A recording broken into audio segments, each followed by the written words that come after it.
You're trying to land your first job, especially as a sales rep. What should you be doing? What if we gave you three things, the three most important things? Would you do them? I'm going to find out in a minute. Check it out. Hey, everyone. Welcome to another great episode of the Sales Evangelist Podcast. I'm your host, Donald C. Kelly, the Sales Evangelist. And I'm so excited for another great episode. I'm so excited to be here with you today. And on this episode, we're going to talk to Mr. Jay Johnston. And we're going to talk about the three things that you need to know, every seller needs to know, to land their next dream job. And it's not complicated. He goes over several of these things, very fairly simple. But the first one, I ain't going to tell you. You'll see what they are. There are three simple things. If this is your first time listening to our podcast, know that the show is designed to help you to 3 to 5x your sales pipeline and help you to double your close rate. And every content piece we have tied back to that. And this one specifically is going to help you when it comes towards finding the right company to go to. And this one in particular is going to help you to make sure you land the right job so you can make sure you're getting the opportunities in the first place. Let's go ahead and dive in, get a chance to meet Jay and see why this is so important. And P.S., we're going to talk about the man bun and how Jay rocked that man bun for a while. You got to see it, not so much in this episode, though. But anyways, check it out.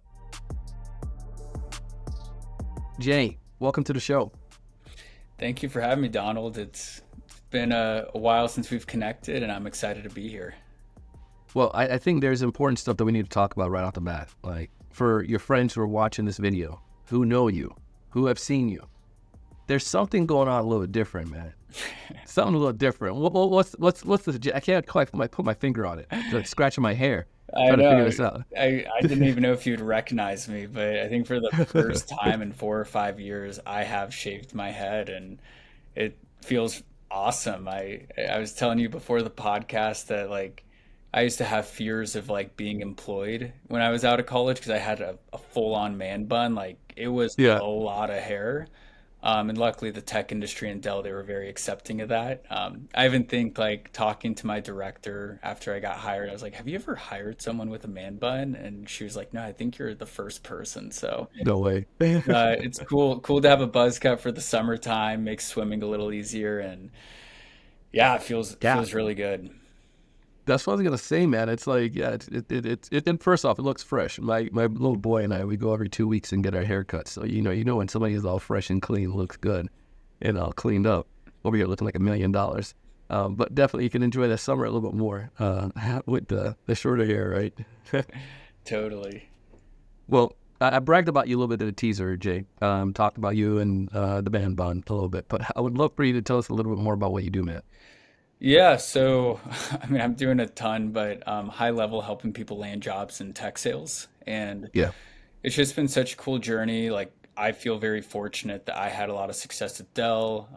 I advanced 4 roles in 2.5 years. And I think what I liked about that a lot is they were all like very different roles. Like, it was like sales development, account executive, manager of account executive, and then like field sales. So I learned a lot of skills in a short time horizon. And ultimately, when I started my company, I didn't really see like a lot of players and coaches per se. And I think for me, like I just became obsessed with the art of interviewing and landing very competitive roles. And I think that's like one thing that I really like is we have members in pretty much all the top companies on RepView now. And Yeah. yeah, besides like our coaching program and everything, we also just have like a free community. Like I'm a big advocate of just creating win-win situations. And I think like if you look at the data, like job seekers typically have like the least amount of access to disposable income. So it's like kind of nice to create a win-win for them where it's like, hey, look, like we only take on a limited amount of coaching people anyway. So it's like if you don't make the cut or you don't have the finances, like awesome, like go into our free community and there's like hours and hours of like 4K content I've shot and like templates and everything. So that's what I'm up to. And our vision and mission right now is to help the next 10,000 people land their job. And we're definitely on pace to do that. Um, and I think for me, what I've realized in the process is like define it as landing a job, but when we're really trying to land people jobs with these companies with really good product market fit and really good growth trajectory, like we're actually creating like generational wealth for people that they didn't have access to before. And I think that's what's been super exciting is to like see someone get placed at this awesome company. apply our sales training, and all of a sudden they're at 200% of quota, getting an amazing commission check, and like their whole life is transforming. And that's like what I had access to at a young age. And I love giving back and coaching, and it's just been a very natural fit for me. It's remarkable, man. Congratulations. It's something fulfilling about that for sure. And I got all excited when you talked about the generational wealth. And I've seen that where many people, when it comes towards sales, like sales is an avenue where that can happen. And historically, it's been one of those areas that you can definitely do it, but it was frowned upon. And I think with this open view of sale over the past 20 years and the industry, the tech space, like the wealth that can come from that, there's so many opportunities, and it's not that complicated if you know what to do. So people like you guiding the path is great, which is why I want to go into this, because we have people out there listening to this who may be landing in their first sales role, or perhaps listen to this, they're trying to go into sales and don't necessarily quite know how to do it. There are things that they should do, and you've gone through it with your experience working at Dell, coaching people on some of the top companies out there, RepView. I would love to hear maybe if there's 3 things that every seller can do to be able to land their dream job. What are those things that they should be doing right now? Would it be cool if we identified 3 things that we just broke those down? Yeah. So the three Let's things go. I would recommend are good documents, preparation, and amazing questions. And so I'll break those down so they make a little more sense. But the good documents one is really funny, and we could even expand that to like resume and LinkedIn profile. Yeah. And I have like free resume templates on our website and everything. And the whole concept with getting a really competitive sales role is the way you present yourself in an interviewer to a hiring manager is typically the way they'll picture you presenting their product. So like if you show up with like a really, let's just call it like bad looking resume, and like you can't, it's not that like we're as sellers supposed to be like a UX and UI designer, but Donald, if I'm selling something to you and I send you over a white paper because you requested, and like I just don't double check that it looks good and the colors, like that's kind of what your resume functions as, like to get your foot in the door and like potentially get referrals, is like have good documents, like present yourself well, like have a good LinkedIn profile photo of you smiling. And I can get into the nitty gritty with, some of the copy and some other stuff, have a good hook and all of that. But like the high level with good documents is like, that's going to be your Trojan horse to like really make an impact when like you go out there and network with people, because just the fact that you can create a good, beautiful looking document is in a lot of ways going to sub communicate your credibility to do the job and have more people have your back to give you referrals. So that's like the first thing with good documents. I want to stop there for a second Yeah. if you have any questions. Bro, so many. Well, I didn't think about it on that front, but it makes total sense where this is if I am going to judge you on that, if that's what you're presenting to me, like that's going to be, well, if they only can do this, if they're doing that much with something that's theirs, what they're going to do with something that's ours? You know what I mean? Are they going to even care to take a peek at it or to double check the grammar or the spelling or whatnot, make sure it's aligned, make sure it looks good? And then go back to like that LinkedIn side. You said LinkedIn and get me all excited. I love LinkedIn. Capitalize on that. By the way, did I say LinkedIn sponsor our podcast? They do. Check out LinkedIn. But no, they do sponsor us stuff. Full disclosure. But either way, even if they didn't sponsor us, like I would still be a big advocate of it, because it's just there's so many powerful things about it. But go back to what should we have on LinkedIn when it comes towards that? Because there's so many things that could be there. If I'm trying to get that first gig, I have my resume looking good. How does that translate to a LinkedIn profile? You said the picture, what else? Yeah, and like for us, like we have a whole operating system. So like and I'll make this very relatable to all your listeners, but like Sure. we build the resumes in a certain way where we can take those core components and put them onto LinkedIn. So like we'll have a summary, and the summary is going to be, just like copywriting 101. You want like a good hook. So like if I had a resume out right now, I'd probably like my hook would be like crazy parentheses like fun start to my career, and like just kind of hook the audience. They'd be like, oh, I wonder, what it is, and then kind of get into, just like a quick description of like my success, the authority I have in the domain, and what I'm looking for is like really short. And that's like really good just to market yourself well on your summary section of LinkedIn. And then where I see a lot of people, like when we transfer the data from the resume to the LinkedIn, which is really, really important, is sales is all about data. And it's like, okay, I think like iteration 1.0 would be okay, like, what are your metrics, Donald? Like, how did you perform? Okay, great. Now, I think iteration 2.0 is like, what are your metrics in relation to everyone else you're working with? So, how are how are your metrics? Okay, great. You hit, you know, 150% of quota. How did that stack rank with everyone on your team? Oh, how many people were on your team? What region were you in?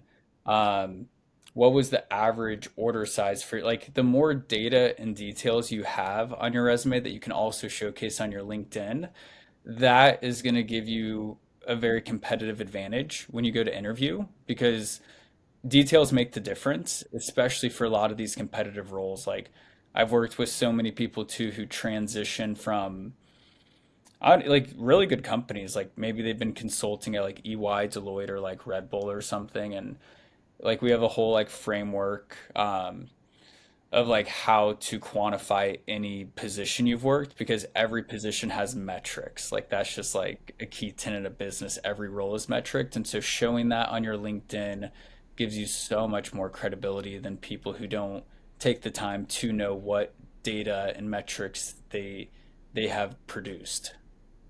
Yeah, I feel strongly on that part. Like the way I was taught, it was that your everything tells every point should tell a story. And I like what you're sharing. Everything has metrics, so that metrics can be aligned with that story. And how did I compare with the folks on my team or the people in my industry or whatnot? I think that's amazing because sometimes people just literally take their resume and just put that on LinkedIn, and then they put up a picture from their cousin's wedding where they crop out everybody else, but it looks lame. And it's like, can you really make it yours? This is good. The second point was preparation. Like, Hmm. what do you mean by this? Does this mean practicing my interview before the skills before I get there, or what kind of prep should I be doing? Yeah, and just one more thing on the resume, real quick, Sure. is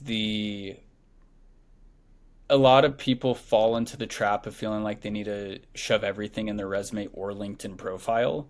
Again, the function of it is to invoke curiosity. So, like, if you can fit everything and everyone can fit everything in one page, like, it actually makes you like it draws more curiosity than like writing out, a large novel of everything you've accomplished. So, just wanted to toss that in there. But yeah, to your second point, and that preparation. So when it comes to preparation, it's like, okay, what are the questions you're going to be asked? Like we have like a whole database full of questions and we break them into three different sections. So I call them slam dunk, star, and technical. I think star, maybe some listeners are aware of the situation, task, action, result. But when I think of a slam dunk question, these are questions that you're going to get asked in an interview. So, like, you should literally slam dunk them. It'd be like, hey, Donald, why are you interested in this position? Or, hey, Donald, tell me about yourself. Like, we have a whole list of like these layup questions that people are going to be asked. And so the burden falls on us as the person interviewing to like absolutely crush them because like they're not meant to confuse us, but like if we know we're going to be, hey, tell me about yourself, Donald, well, we should have an awesome answer to that question. um so we get into that, we get into star is kind of cool because when we get into situation, task, action, and result. This is these are all the questions where it's like, hey Donald, tell me about a time you did this. Tell me about a time you did that. Tell me about a time. And where we see people slip up a lot is A, they either pull from the same example too many times, or B, they don't have enough unique examples. So when I look at a lot of the star questions that will be asked to me, yes, Donald, I could bore you to death with all my work experience, all of my achievements and everything. And like, yes, there's a time and place to talk about how I've produced in a professional environment, but what we teach people as well is like how can you show the characteristics a hiring manager cares about without being dull and boring like every other candidate. So like if I know the sales role in this company that one of our candidates is going for, they really, really value hard work and they really want someone with a high motor. Well, we could pull up an example of like a time they worked really hard in their life in a professional environment, or like for myself, I was like, what's something really unique that like was actually really challenging for myself that maybe no other person interviewing for this job is going to mention? And so like for me, like my example would be like, oh yeah, one time I trained for a half Ironman in like a short time, and it was really tough. And so like it's cool because we teach people how to position themselves with very unique stories that still communicate the characteristics they want in the role, but it just doesn't create a dull interview. So that's like really important with Star, and then technical is going to be, the technical part is selling. So, okay, Donald, we give you a list of 100 leads. What's your strategy to, action them and, move the needle on all of it? And clearly, like if sales was, if there's a silver bullet for sales and we do this, this, and this, and everything would be solved, like that answer would be the same for every candidate. A lot of the times, like creativity yields the best results in sales. And so it's like understanding how a candidate's mind works when they're given a question like that. We teach a lot of like sales frameworks and philosophies, and a lot of the stuff that helped me be very successful and get promoted. I share like what I actually did. And so using that slam dunk star and technical question method and like actually preparing for it, I always tell people it's front loading. Like a lot of people want really good pay and really good offers. And I'm like, yes, and let's just prepare ahead of time so you get in the interview, you crush it, and then you can negotiate the salary you want because you performed really well. So it's just front loading the whole process. And it's just preparing like a big college exam. Yeah.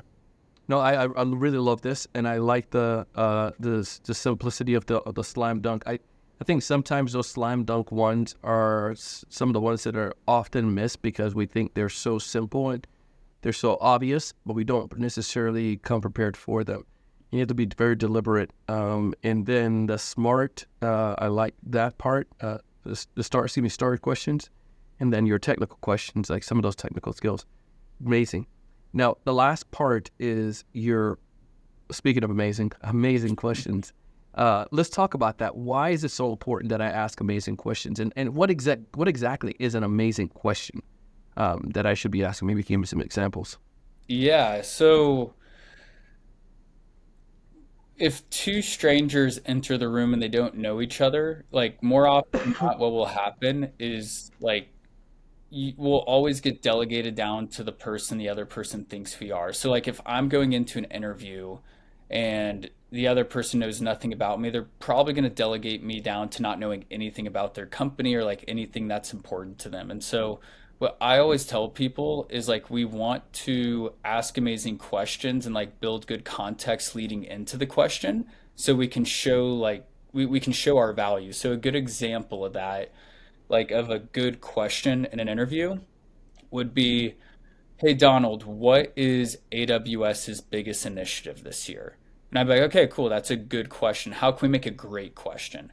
A great question would be, hey Donald, I see that AWS's biggest initiative is Bedrock AI this year. I'm curious, which verticals do you feel like are going to consume that product the most, and where do you feel like you're going to get the most spend? And so it's like Dang. now that I've done a little bit of research and I'm adding context leading into the question and I'm coming in with the perspective. Now, you as a hiring manager, you're not looking at me like, okay, well, like every candidate's coming in like, hey, what are your KPIs? What is your biggest initiative? It's like, just do the work ahead of time and add some context ahead of the question because now it's like, I'm actually speaking your language. And if you're the district manager at AWS, you're like, oh, wow, this guy literally can speak our nomenclature and he knows what Bedrock AI is. He understands that this is going to be big potentially in our marketing and X vertical. And he's curious more about like the selling process and like in the weeds of things than just like high level generic questions about like not to not ask about like culture and other things, but automatically like it can actually upgrade your status in someone's mind if you just do the work ahead of time to actually do legitimate research on a company so you can ask good questions. Yeah. That question, when you asked that question, I'm thinking about it from if I was in that situation, I was like, dang, that question would definitely make me think as a hiring manager. I'll be like, this person clearly is curious. And I think that's one of the things that I look for when we're doing hiring is how does somebody stack up when it comes towards their curiosity level? And that's clearly a level of curiosity. You're curious enough to go find what's important to us, our initiative, but then it was even more curious by going even more detailed, granular, which industries, what avenues are going to have the best results or whatnot. I just love it. It makes so much sense. This is good, man. You've done this once or twice before? Once or Help people twice. land good jobs? Yeah. I mean, Or go ahead. no, no, I was going to say, clearly you guys know what you're talking about with these three things. One, understanding documentation. Two, preparing. And then three, technical. In the last minute, I would love for you, if you don't mind, just giving us like a testimonial or maybe a success story of one of your clients, how they were able to put this all together and how they were able to land their dream job. You don't have to give names, but Yeah, I would say one that happened like last week, which was like pretty cool, is and I'll use this one because we work with a wide range of people, but like sure. the common obstacles people tell me all the time, like every day, they're like, "Hey Jay, I don't have enough experience, or these jobs are way too hard to get into." And what I really liked about this case study is actually a recent college graduate with zero work experience, and they went through our whole entire coaching program, and they set up their first interview. Like I don't even know, like we were still like in the process of like doing the whole like, get them introduced and all that stuff, but they set up one interview with Oracle, and that ended up being the only interview they needed, and they got the job offer like 2 weeks later. And it was like just the epitome of using our interview operating system to a T, taking all the guesswork out of the process, landing with an amazing company to really kickstart their tech sales career, um, and essentially just like, yeah, just take away all like the fear, uncertainty, and doubt, and just like, okay, sweet, I learned everything, I applied it, and it literally worked on the first time. It was just like such an aha moment where it's like, yes, we've done this so many times. No, you don't need more experience. Like good sellers sell themselves into good opportunities, and that's what we teach in our program. Love it, man. Absolutely amazing. If folks are listening to this episode, they want to get connected to you to learn about your program, what's the best way for them to go about doing so? Yeah, look me up on LinkedIn, Jay Johnston. We'll hit up that sponsorship, or just go to our website, Elite Tech Sales. Like I was alluding to a little earlier, we have a coaching program. We have 100% success rate landing people jobs with top companies. However, we do only guarantee that to a select group of people. We actually feel like we can do that, which upholds our 100% success rate, which is pretty cool. And for everyone else, if it's not a fit, we don't have the time, we don't have the resources. We do have an awesome free community where you can go in. I literally got a chat yesterday from someone who was like, "Hey man, I just got a job offer from Intel just on this free community." So I was like, "Oh, that's awesome, man." So my thing is like just create win-win situations with people. And if that's like through LinkedIn content I make, if it's through elitetechsales.com, our website, any way I can help, be a resource, super happy to do so. We appreciate you taking the time to come on our show today and for sharing your wisdom with us. Thank you so much, Jay. Yeah, thank you, Donald.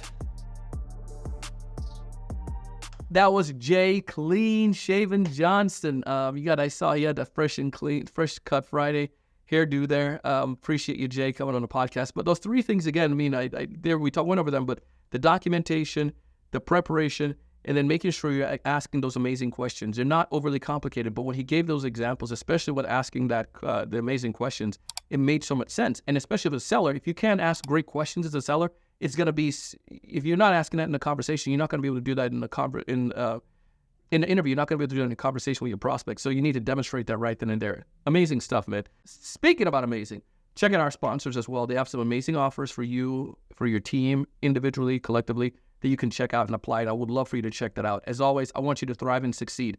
I want you to be able to raise your level of thinking. I want you to make money. And I want you to be able to be more successful in all that you do. Go out, raise your level of thinking, do big things, connect with my boy Jay. I'll see you in the next one.